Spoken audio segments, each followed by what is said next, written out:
ہاں باواز بلندتر صلوات۔ اللہم صلی علی محمد وآل محمد۔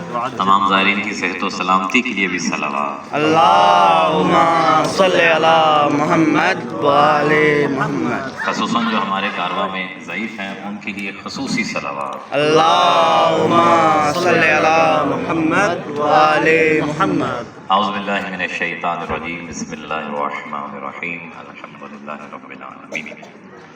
یہ ہمارا کاروان عشق جو کہ اہل بیت علیہ السلام کی محبت اور عشق کے سلسلے میں سرشار قافلہ چلتا جا رہا ہے، اور الحمدللہ ہم زیارات کے سلسلے میں آج کے دن کی اپنی دوسری زیارت میں شامل ہو چکے ہیں، اور جس روزہ اقدس پہ اب ہم حاضر ہوئے ہیں یہ روزہ ہے اللہ کے نبی کا، حضرت ایوب علیہ السلام۔ اللہ کے وہ نبی کہ جنہیں اللہ نے جب نعمتیں دی تو نعمتیں بھی لا تعداد عطا کی، کثرت اور فراوانی کے ساتھ دی، اور جب امتحان لیا تو امتحان بھی ایک مشکل اور سخت مرحلے کا۔ عموماً انسانی فطرت ان چیزوں کو قبول کرنے سے قاصر ہے، لیکن اللہ اپنے ان بندوں سے امتحان لے کے یہ پیغام دیتا ہے کہ جو ہمیں مانتے ہیں، جو ہم سے منسلک ہوتے ہیں، جن کے دلوں میں میں رب بس جاتا ہوں، پھر جتنے بھی مشکل امتحان ہوں وہ کبھی ہم سے دور نہیں ہوتے ہیں۔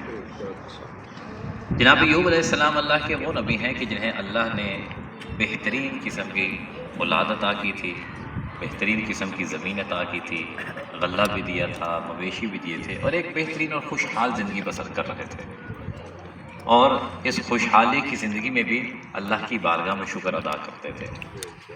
ایک چیز سے ہمیں یہ بھی سمجھ میں آتی ہے کہ اگر اللہ نعمت میں فراوانی عطا کر دے تو اس کی عبادت میں کمی نہیں اضافہ ہونا چاہیے۔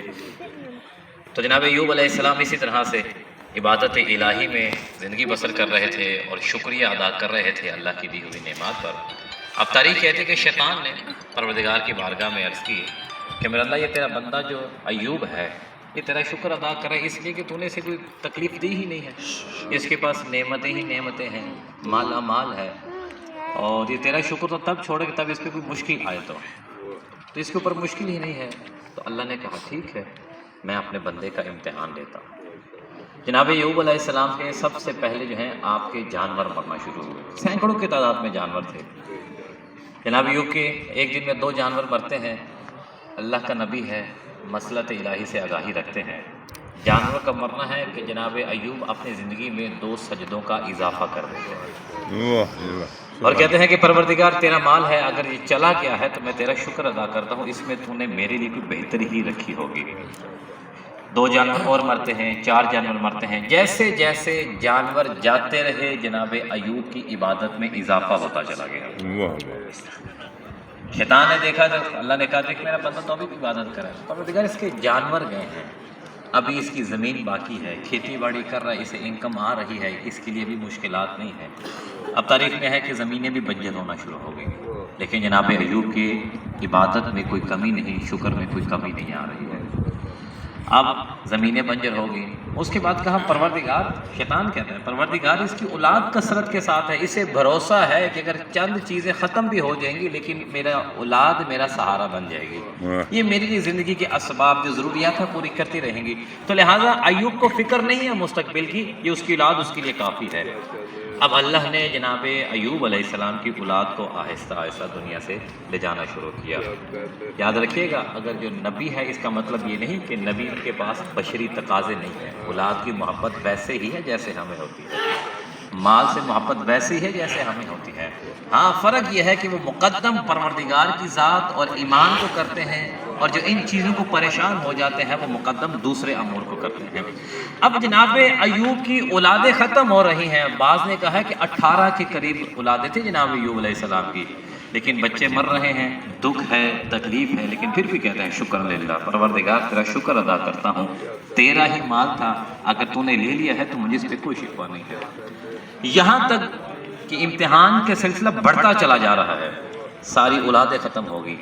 اب جناب ایوب علیہ السلام اب جہاں پہ رہ رہے تھے، اب نہ وہاں پہ اناج کا بونے کے لیے زمین ہے، نہ مویشی ہیں کہ جن سے وہ اپنے امور کو مرتب کریں، نہ اولاد ہے جو سہارا بنے، اکیلے رہ گئے ہیں جناب ایوب علیہ السلام، اور ان کی زوجہ رہ گئی ہیں، اب جناب ایوب کی زوجہ نے جب دیکھا کہ ایوب کے پاس کچھ بھی نہیں ہے اور جناب ایوب تھوڑے سے نحیف بھی ہو چکے تھے، تو جناب ایوب سے اجازت لی، اگر آپ اجازت دیں، زندگی ہے، اس کے لیے ضروریات ہیں، تو میں کسی کے ہاں کام کر کے کچھ پیسے لاتی ہوں اور اپنی زندگی کے ساز و سامان کو مرتب کرتے ہیں۔ جناب ایوب نے کہا ٹھیک ہے، آپ چلی جائیے۔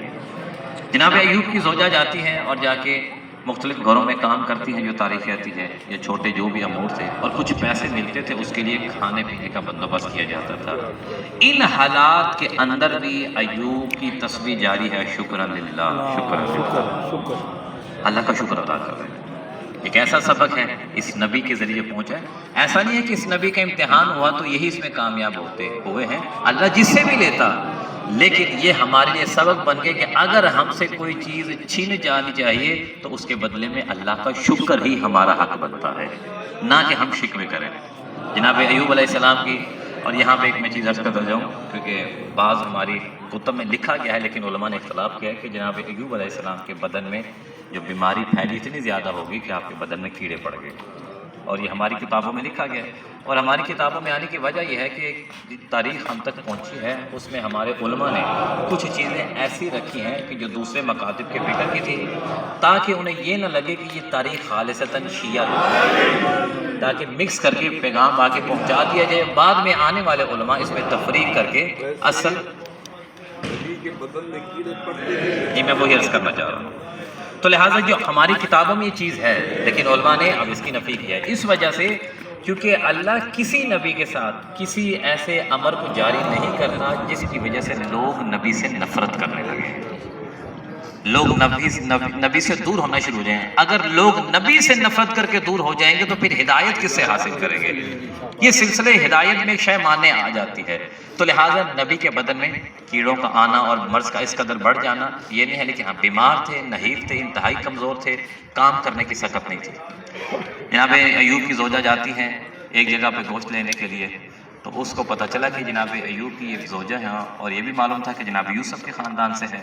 تو اس نے کہا کہ ہم نے سنا ہے کہ جو جناب یوسف کے خاندان سے خواتین ہوتی ہیں ان کے بال سنہری ہوتے ہیں، تو اگر آپ مجھے اپنے بال دکھائیں گی تو میں پھر آپ کو گوشت دوں گا۔ جناب ایوب کی زوجہ نے کہا کہ یہ میرے بال میری شوہر کی ملکیت ہے، یہ اس کی امانت ہے میرے پاس۔ حالات کیسے ہیں آپ کو سارا میں نے کرائٹیریا بتا دیا۔ اب چاہتی تو ایک بال کھول کے دکھا سکتی تھی، یہاں پہ یہ نہیں کہا کہ حرام ہے، جو میں نے پڑھا فرمایا کہ یہ بال میرے شوہر کی امانت ہے، اس کی اجازت کے بغیر یہ میں کسی کو نہیں دکھا سکتی۔ اس میں جو پیغام ہے سب تک پہنچ گیا ہے۔ اب جناب ایوب کی زوجہ واپس آتی ہیں اور آ کے اللہ کے نبی سے کہتے ہیں کہ اس گوشت والے نے یہ تقاضا کیا ہے کہ میں گوشت تب دوں گا جب آپ اپنے بال دکھائیں گے۔ اب یہاں پہ جناب ایوب کا صبر جواب ہے، یہاں پہ جناب ایوب کہتے ہیں پروردگار یہ امتحان میری استطاعت سے زیادہ ہے۔ کون سا امتحان؟ کہ میری زوجہ، میری عزت کوئی اور دیکھے، میری زوجہ کا بال کوئی اور دیکھے۔ کہاں سے سلسلہ شروع ہوا؟ اولاد گئی، مویشی گئے، جانور گئے، اناج چلا گیا، لیکن کرتے رہے شکر اللہ۔ جب لیکن باری آئی کہ حرمت بیت کا معاملہ ہے، گھر کی زوجہ کا معاملہ ہے، کہا پروردگار اب میرا صبر جواب دے گے، پروردگار اس سے زیادہ مجھ سے امتحان طلب نہ کر۔ یہ نبی ایوب ہے جس سے تقاضا فقط یہ تھا کہ چادر بھی سر پہ ہے، مشکل بھی نہیں ہے، بیوی کے ہاتھوں میں رسیاں بھی نہیں ہیں، دشمن بھی نہیں ہے، اور رسول کی بیٹیوں جیسی بھی اس کی زندگی کا کردار نہیں ہے، لیکن جب بال کی باری آئی کہا پروردگار بس ہائے قسمت حسین کی بہن زینب کی، ہائے قسمت سید الساجدین کی۔ یہاں ایوب سے پوچھا گیا دکھائیں کہ نہ دکھائیں، ایوب رو پڑا ہے سجاد کے سامنے بہنیں اور یہاں بازاروں میں جا رہی ہیں۔ سجاد کے سامنے یہ منظر ہے کہ بازار میں لوگ نام لے لے کے کہتے ہیں دیکھو وہ ہے علی کی بڑی بیٹی زینب، سجاد کے امتحان کو جانا کہیں نظر نہیں آیا۔ امام سجاد نے کہا ہو کہ پروردگار بس میں یہ برداشت نہیں کر سکتا۔ یہی تو فرق ہے، نبیوں نے جہاں سے ہاتھ اٹھا دیے تھے وہاں سے سجاد کے امتحان کا آغاز ہوا ہے۔ کربلا میں جو سب سے بڑا امتحان تھا وہ یہی تھا کہ امام حسین سے جب پوچھا نا امام سجاد نے، بابا جہاد اکبر کیا ہے؟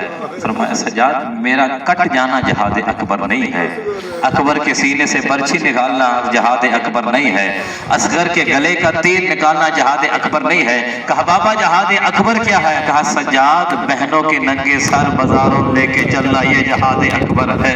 اللہ جانے سجاد کس کس موڑ پہ کہتا رہا ہے، مسلمانوں حیا کرو یہ مصطفیٰ کی بیٹیاں ہیں، مسلمانوں حیا کرو یہ علی کی بیٹیاں ہیں۔ اللہ نے ان کے ذریعے امت کو پردہ سکھایا ہے، انہیں بے پردہ کر کے کس دین پہ عمل کر رہے ہو؟ سید الساجدین ہر جگہ ذبح ہوتا رہا ہے۔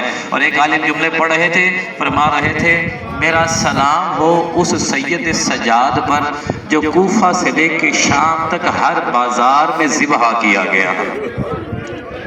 اجر کو بلا جناب سید آپ کو اجر دے۔ اور پھر فرماتے ہیں سلام ہو اس سجاد پر جو شام میں حیرانی سے کھڑا ہے، کہاں شام کا مجمع، کہاں میری پھوپھی زینب۔ سجاد یہ منزل برداشت کرتا رہا۔ بس آخری جملہ تمام کروں گا۔ تاریخ کہتی ہے کہ ایک وقت ایسا آیا کہ دربار میں اہل بیت کے افراد کھڑے ہیں، امام سجاد بھی کھڑے ہوئے ہیں۔ اتنے میں اس کے پاس کچھ دوسرے ملک سے لوگ آئے ہوئے تھے اور انہوں نے کہا کہ اے یزید تعارف کروائے اس قافلے میں ہے کون؟ کہا گیا یہ باغی لوگ ہیں تو ان کی مستورات ہیں۔ اب اس نے کہا مجھے معلوم نہیں ہے کون کون ہیں، تو اس نے تعارف کروانا شروع کیا۔ اب یہاں پہ کہتے ہیں کہ جیسے وہ تعارف کروا رہا تھا امام سجاد کی آنکھوں سے آنسو جاری تھے، اور بڑا مشکل وقت تھا امام سجاد کی۔ جب اس نے کہا نا یہ سامنے بی بی ہے، بڑی مغرور ہے، سر اٹھاتی نہیں ہے، یہ کون ہے؟ تو اس نے کہا تو جانتا نہیں یہ علی کی بیٹی زینب ہے۔ کہا کون علی؟ کہا وہی علی ہے جو خیبر کا فاتح ہے، خندق کا فاتح ہے۔ کہا یہ مصطفیٰ کی بیٹیاں ہیں، یہ ان کی بیٹیاں ہیں؟ کہا ہاں۔ کہا یزید شرم نہیں آتی، میں عیسائی ہوں، ہمارے نبی کے خاندان کے کچھ لوگ ہیں جو ابھی تک زندہ ہیں اور وہ ایک جزیرے پہ رہتے ہیں، ہم ان کے قدموں کے نشانوں کا احترام کرتے ہیں، تو اپنی نبی کی بیٹیوں کو بازاروں میں پھرا رہا ہے، ان کو تو نے اوریانی کے ساتھ لوگوں کے سامنے پیش کیا ہے۔ اب یہ جملے کہہ رہا تھا امام سجاد، رو رو کے کہہ رہے تھے تجھے کیا معلوم، ہم نے ایک منزل نہیں ہے، میری پھوپھیوں کا سر ہر بازار میں نیلام کیا گیا ہے، ہر چوک میں لوگوں کو کہا جاتا تھا انہیں پتھر مارو، یہ علی کی بیٹی ہے، یہ حسین کی بیٹی ہے، انہیں پتھر مارو۔ اور جنہوں نے خیبر و خندق کے بدلے لینے ہیں مصطفیٰ کی اولاد سے بدلے لے لو۔ اللہ رحمت اللہ علیہ۔